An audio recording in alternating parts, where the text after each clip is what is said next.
Hello, my dear friends. I've gotten a lot of questions sent to me about the 2x2s, and I think it's good if we do a Q&A, if you don't mind. So let's start off. The first question I get a lot about is baptism. You want to know about how does baptism work in the 2x2s? Well, as most people who have in it or out of it know that the first step in joining the 2x2s is not baptism, unlike every other church. Right? Every other church, the first thing they do is baptize you. You want to be baptized, they baptize you.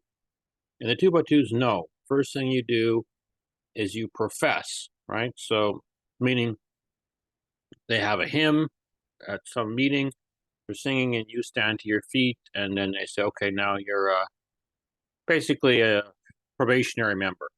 And that's a choice that you make, obviously, to stand to your feet. And then at some point in the future, you can ask the ministers if you can be baptized. And then the ministers, it's their decision to baptize you or not. They can refuse you. And there have been many people who have been refused baptism for all sorts of reasons. The ministers are angry at a particular family because one of their family members testified against an overseer in court. That's really a case. Or they believe the person who's asking to be baptized that their hair is too short if they're a woman, or if they're a man that they have a beard or something like that. It's not allowed. Or they saw the woman wears pants too much, or they have a TV in their home, or the list is endless. Basically, it's completely at the discretion of these 2x2 ministers if you're going to be baptized. Now, that's totally different than any other church, right? In any other church, if you ask to be baptized, it doesn't matter what they think of you. Okay, they can think you're the biggest murderer in the world. In fact, you could be the biggest murderer in the world. They will baptize. Because the idea is, what is baptism? Baptism is your profession of faith that you will follow Jesus. And here's the key thing. What goes on in a baptism? It's not just a case of you getting wet, meaning like water being poured on you or you being submersed in water. No, that's just a totally symbolic thing. What actually goes on in baptism is there's a series of questions that is asked of the baptizee. The baptizer asks the baptizee particular questions, such as, do you renounce sin? Do you renounce Satan? Will you from henceforth follow Jesus? These kinds of questions. You want to look them up, you're more than welcome. You can look. It's called the baptismal rite, R-I-T-E. Now, that's what goes on in baptisms in every other church. And in fact, after you've said the appropriate responses to these questions, then the baptizer will say, I baptize you in the name of the Father, the Son, and the Holy Spirit, right? In the triune God, huh? And then they will either sprinkle water on you or they will submerge you completely. That's just a symbolic part. Now, in the 2x2s, how do they baptize people? Well, they don't ask them these questions. Basically, it's the baptizer says, I baptize you in the name of the Lord or something like this, and that they dunk you underwater. Okay, so it's not an actual baptism. That's that's pretty crazy, isn't it? All it is once you've been so-called baptized by a 2x2 minister, then you're allowed to fully participate in communion in the 2x2 meetings. That means you can participate in the Eucharist, or as they call it, the emblems, which is the body and blood, or some people call it the bread and the wine, or the Lord's Supper. Okay, that's the key thing. So, of course, it's just a little step in the membership. That's all it is. It has no real meaning of any form about Christianity. And this is why 2x2 ministers, they do not consider valid any baptisms from any other church. Right? So let's say you were baptized at age, 25 in a Baptist church, for that matter, or even in, say, a Mennonite church, because they're also full body immersions. And then you say, well, I'd like to join 2x2s. You go to 2x2s, you profess, and then you ask for a baptism. Or sorry, the 2x2 minister will tell you you have to be rebaptized by the 2x2 because your other baptism is not real because it was done in a false church, of course, right? So every other church is a false church, and you have to be baptized by the 2x2s. Now, this is ridiculous. No other church does this. Every other church says, oh, you were baptized? Okay, can you just show me some documentation that happened, which is what happens. If you were baptized in any other church, there's a little record they have of it, and it's an official record, and they will give it to you, and you can show it to your new church, and they'll say, yes, it looks like Joe Blow here was baptized at age whatever, and it's good then. That's not 2x2s. Just because the 2x2s are not baptizing you into Christianity, they're baptizing you into 2x2ism, which is a cult, which makes it a cult. Okay. On to the next question. 2x2s, as everyone knows, have had a long history of no televisions in the home and even no radios in the home and no radios in cars. Okay, so, and this is not the case globally, and it's really started to, say, fall off in recent years, particularly with radios longer and TVs more recently. So, okay, so what's going on here? So the thing to think about is like when the 2x2s came up with this no TVs, no radios thing, what was the state of radio and television broadcasts at the time in those regions? Well, it's hard for people to remember, but those were the early 1940s, 1950s, and even into the 1960s. And it just so turned out in the United States and in other English-speaking countries, the UK, even Australia, Canada, that one of the most popular programs on television and on the radio, even preceding this, were religious programs. Okay, so even in the United States, in those years where there was, I think it was 3 channels or 4 channels, broadcast channels, there was no cable TV, obviously. One of the most popular programs, and I believe it was on channel ABC, was something to do, was like 1 hour or 2 hours once a week with Monsignor Fulton Sheen, who was a priest, a Roman Catholic priest in New York City. And he was basically teaching Introduction to Christianity, and it was on the TV. And like I said, it was one of the most popular programs in the country. So if you're a 2x2 minister and you have these congregants, are you going to allow them to watch that? No, you're not. Why? Because they will get different ideas that you have. They will actually become educated in Christianity. And it also is the case on the radios. On these AM radios, there was a lot of religious broadcasts. Again, same reason. I mean, what would be the deal of listening to the music in the 1940s and 50s, even into the early 60s? The music on the radios was nothing degenerate about it at all, right? So why would they care? No, what they cared about was the information from the speaking, and that's why they forbade it, right? And even to this day, 2x2s are forbidden from getting any Christian materials, right? Why 2x2s you should also know 2x2s are effectively forbidden from going inside any other church. Forbidden. I mean, they can go for funerals of other people, friends who may have died, a relative or something, but generally speaking, they do not go anywhere near other churches. In fact, there's many 2x2s. If you take them in another church, they have sort of psychological and physiological breakdowns. They start shaking. They're very concerned. They're going to get hit by lightning. Okay, so and the 2x2s have instilled this in them because they don't want them to have any access to any other kind of Christian material. Okay, so you may think like, well, 2x2s have strange issues, but was there any parenting, say, guidance given to people who are in the 2x2s. Because, in most churches, certainly the big churches, Roman Catholics and Anglicans, Episcopals, Lutheran, even Baptists, there's a lot of family guidance going on in terms of teaching people how to be parents and teach people even how to be grandparents, and teaching people how to be married and how to deal with their partners and so forth. And they're not crisis programs. These are programs that are proactive, meaning everybody or most people would go through them. In fact, even in Roman Catholic Church, you can't even get married in Roman Catholic Church unless you go through a year of premarital training called pre-Cana.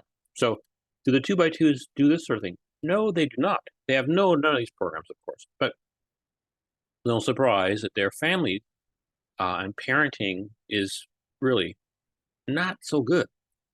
I mean, they basically do what they saw their own parents do.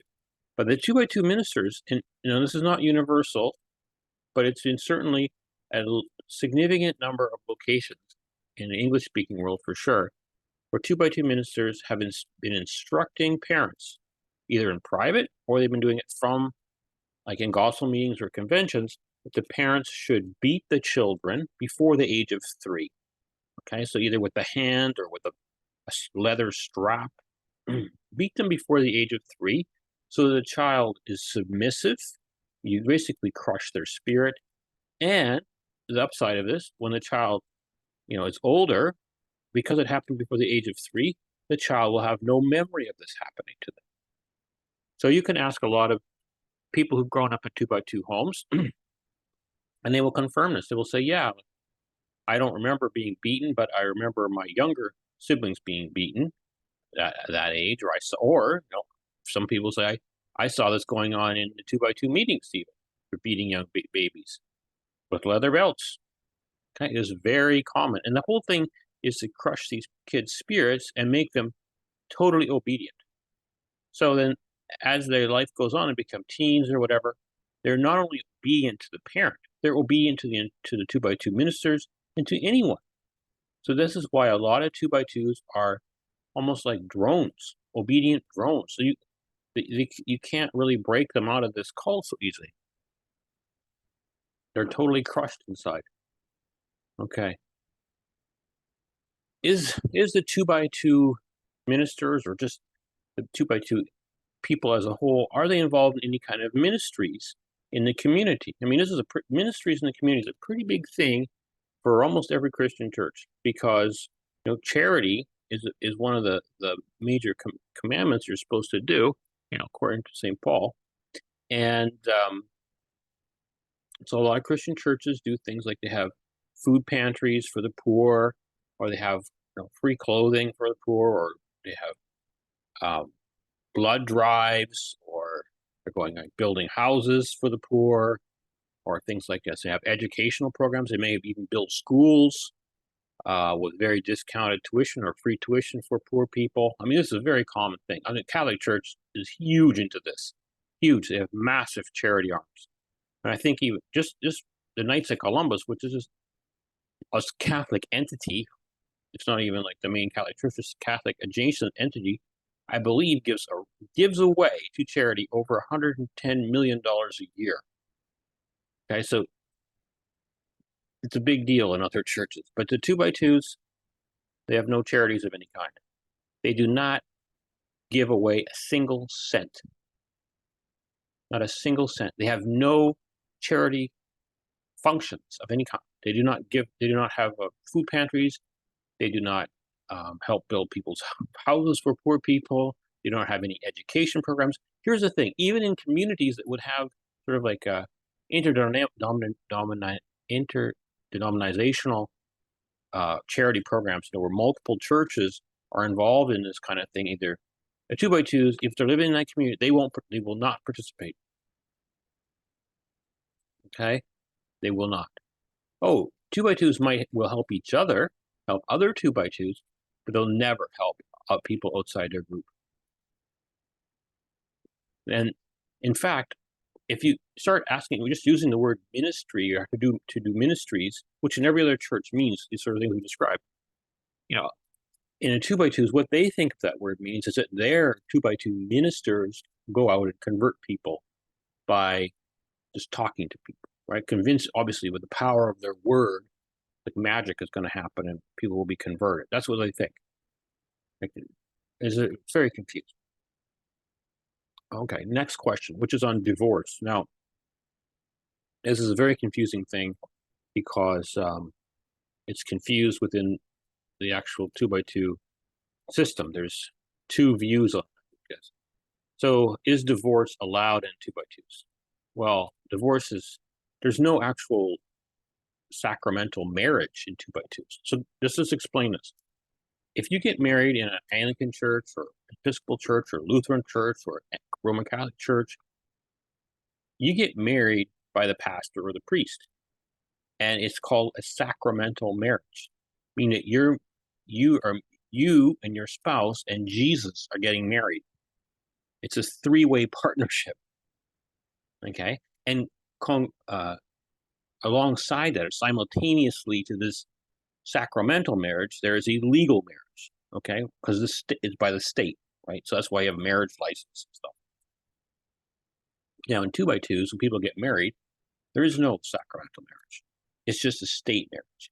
So you'll notice that who's marrying people in 2x2s? Well, it's never a 2x2 minister. It's always someone called like a justice of the peace or notary or something like this. Okay, and that the reason is it's not a sacramental marriage; it's only a legal marriage. So then the question about divorce is, if people be divorced?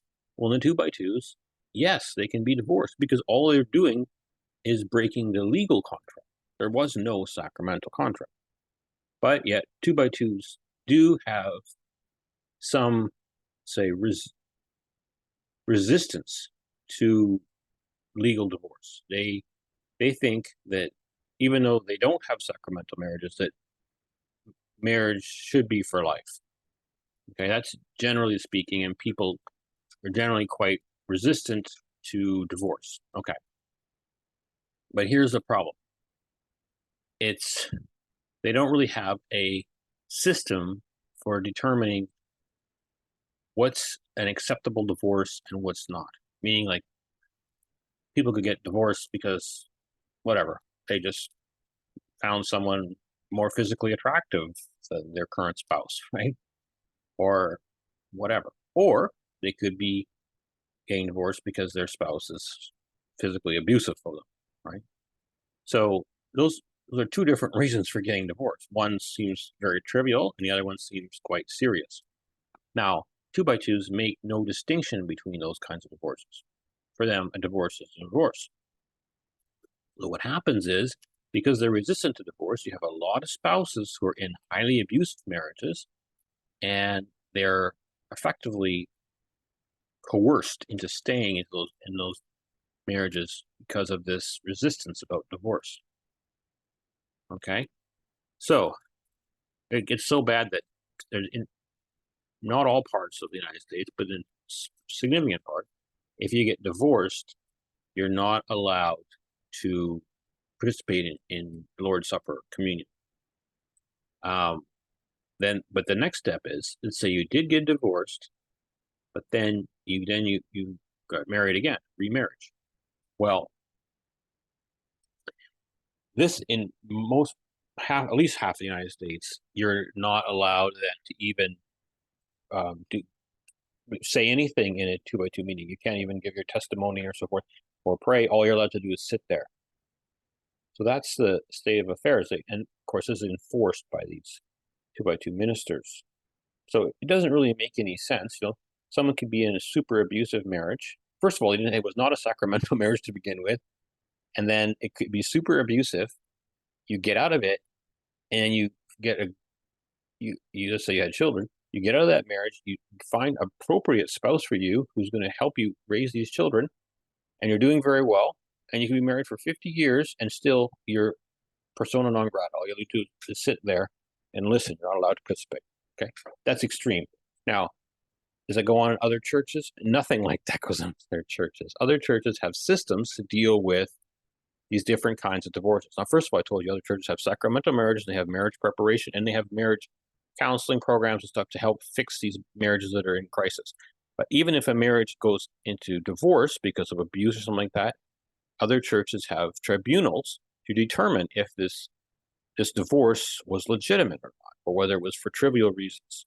And if it's legitimate, meaning like abuse, those churches will generally do what's called an annulment of the sacramental marriage and say, well, this marriage was entered in improperly by the two parties, and therefore it doesn't even exist. And this person will be allowed to get remarried with no penalties of any form. Okay, that's a pretty big difference. 2x2s don't have anything like that. Okay, next question. Money. The 2x2s take in a lot of money, we know, from private donations, but also from bequeathments. So where is it? Where is this money? Because, well, a lot of people tell you it's in these trusts. Okay, the trusts. Okay, well, you know what? There are no trusts. The 2x2s do not have any trusts set up. What they have are private bank accounts, okay? Personal private bank accounts. And so they will have identified certain 2x2 members who the ministers think are very trustworthy, or for whatever reason. Who knows what the reason is, but they will give the money to this person, and it will be put in that person's name in their own personal bank account. Now, they may have be an account that has their name on it and everything, but they don't keep their day-to-day money in that account. Maybe they have a separate account for that. It's irrelevant. It's in their name. It's now their money. They can do whatever they want with it. They can take it if they want to leave the 2x2s and run off with $15 million. They can do it. They can give it to their children. They can spend it in a casino. They can borrow against it, and as to money to buy a huge amount of real estate, whatever they want. Because nothing can stop them. So is that a good system? Well, obviously not. That's basically stealing, right? That's basically what's going on. Money, people give this money in good faith to the kingdom, and instead of it going to the kingdom, it's going to individual people who the giver doesn't even know who they are. And then it's just insane. But this is all part of their whole money laundering and tax evasion outfit. So next question is, are the 2x2s pro-family? On the face you think, well, a lot of young families and stuff. Well, actually, they're not pro-family. When I mean pro-family, are they open to large families? Now, there are some large families in the 2x2s, but 2x2s are, say, in favor of birth control. Okay, so most females in 2x2s are using, say, artificial birth control, whether it's pills, it's diaphragms in the past, or IUDs or so forth. So it's different, right, than some other denominations, like Roman Catholics, of course. Those types of things are frowned upon, and you're supposed to be open to life, be open to procreation, and of course Roman Catholics are against abortion. 2x2s are, if you ask them, are you against abortion, they would say yes, we're against abortion. But if you look through the 2x2 congregation, there's a lot of people who've had abortions, and in particular, a lot of females who've been gotten pregnant by 2x2 ministers, so illegitimate children, right? Sometimes through rape. So the next question we've gotten here is about conventions. So what's the purpose of conventions? So 2x2s have these conventions. Now, you look on how many conventions there are globally. There's a huge amount of conventions. In fact, the 2x2 ministers are not in their fields for more than 6 months of the year. So you could say, the majority of the year, 2x2 ministers are not actually ministering to their flock. They're nowhere near their flock. There's no ministers there. I would say for 8 months of the year, the 2x2 ministers are not in with their flock. They're primarily with doing these conventions. Now, how many conventions are there in a given field? Well, there's usually 1 or 2 conventions for 5 or 6 combined fields or something like that. So obviously, if you live in one of these areas, you can't you'd be going to one convention per year. But if you drove a long distance, you could probably go to 3 or 4 conventions per year. It's very possible. And that's what goes on. 2x2s, they basically spend their as much as they can going to multiple conventions. Now, what goes on in conventions? They're 4 days long, or maybe even 5 days. Depends. It's usually Wednesday night, ending Sunday night, sort of thing. And besides being a meet and greet of other 2x2s, what they are is 4 days where you're separated from the rest of the world, completely ensconced in 2x2 groupthink, and you're giving a heavy, heavy dose from 2x2 ministers of this is the best system ever. We're the only church only true church. Everything else is false. If you just hang in there, you just keep going to meetings. You're going to reach salvation. Da, da, da, da. It's if you can think of the prototypical kind of talk at a multi-level marketing meeting or any kind of cult, this is what's going on. Okay, there's no real edification of the gospels or anything like that. It's just a pump you up to make it through to the next year so you don't fall away and just realize this is a bunch of nonsense. Now, after a convention in a particular region, the 2x2 ministers do what's called field visits. They go to all of the very old people in that area who have money, and they spend a few days. They can't really stay with these old people. Can't house them.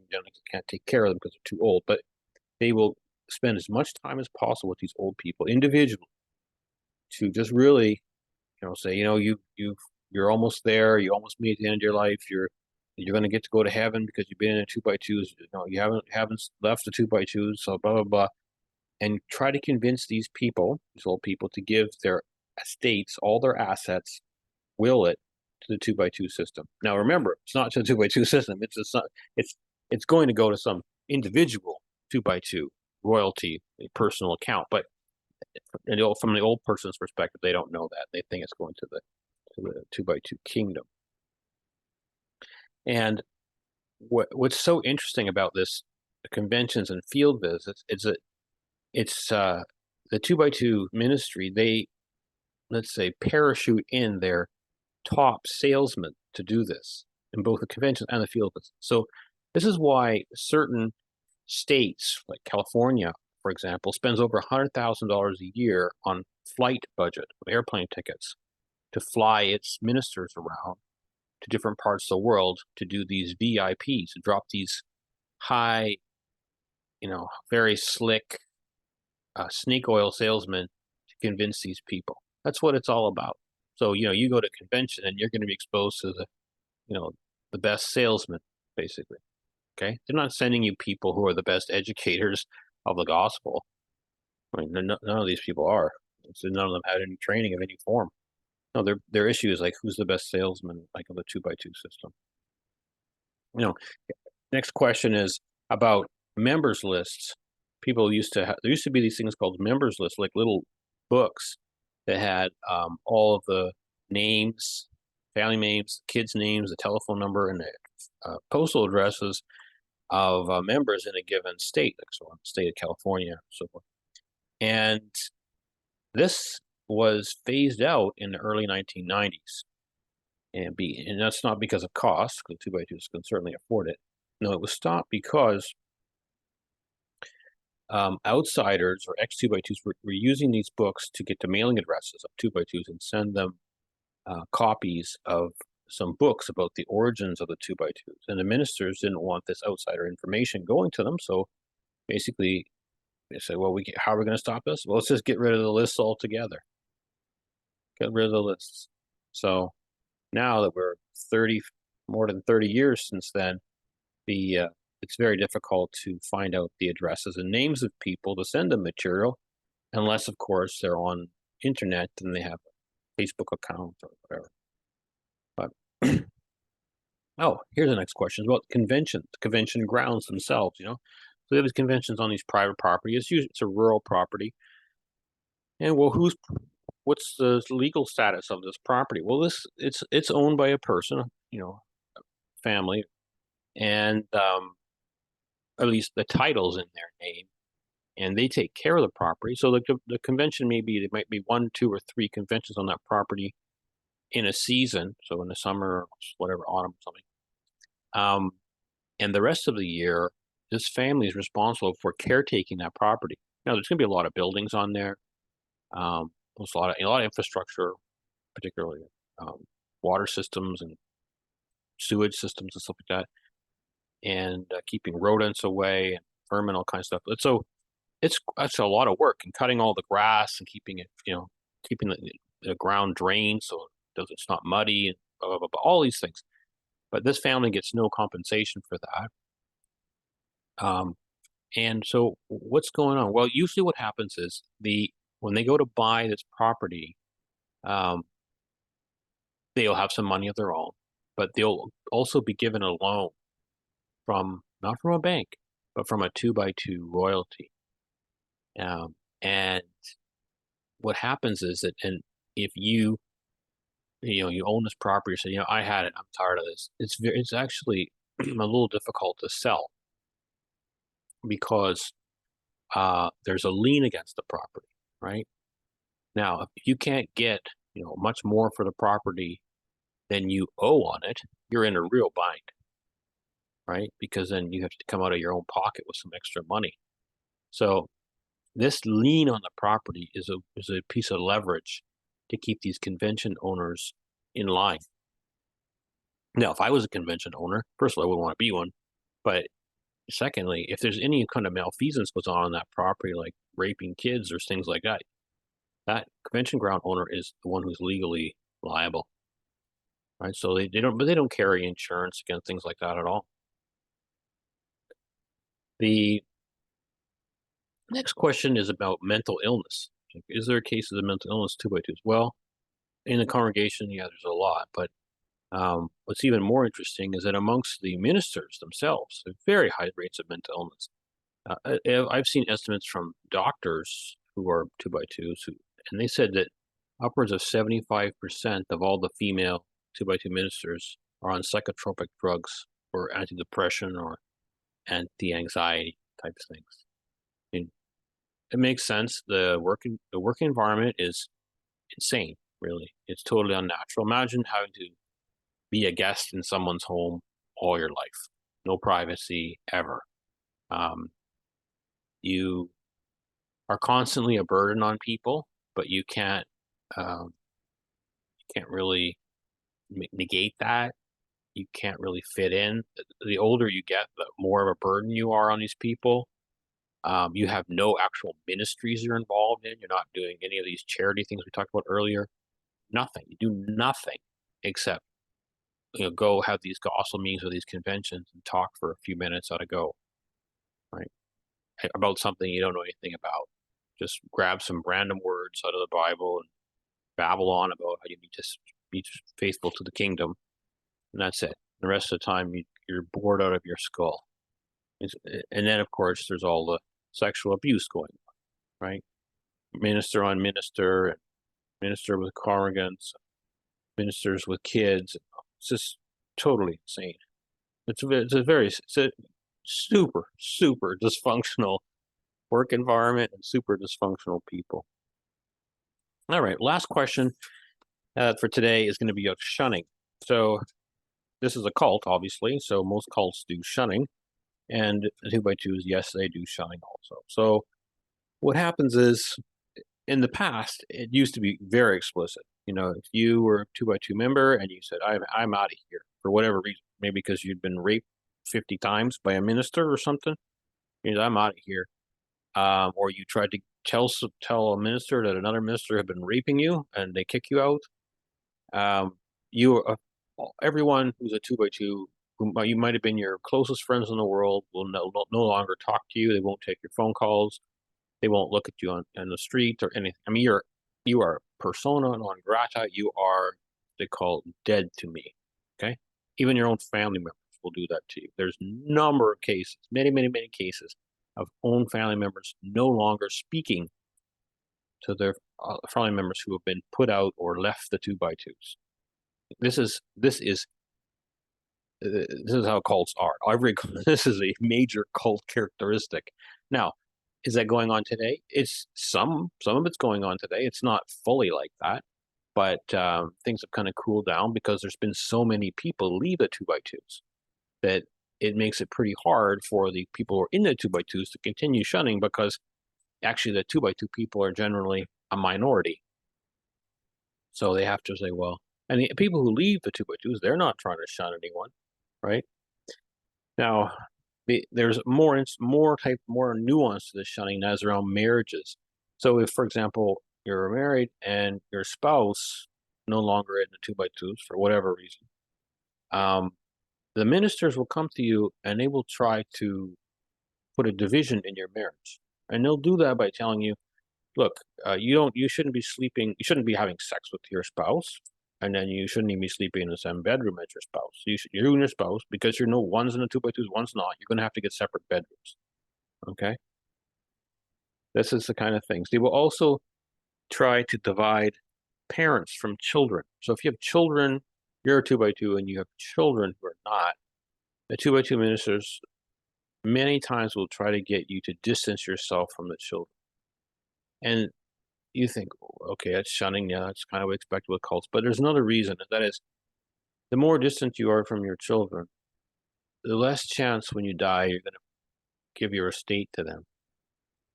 And so, where would you then give your estate? Well, to the kingdom, to the 2x2 kingdom, right? So that's the thing there, is like they're working on it from the long game about the money, and that's no surprise. It's a criminal, organized crime outfit. That's what it's doing, and it's in it for the money. If any more questions, you can send them to us, and we will gladly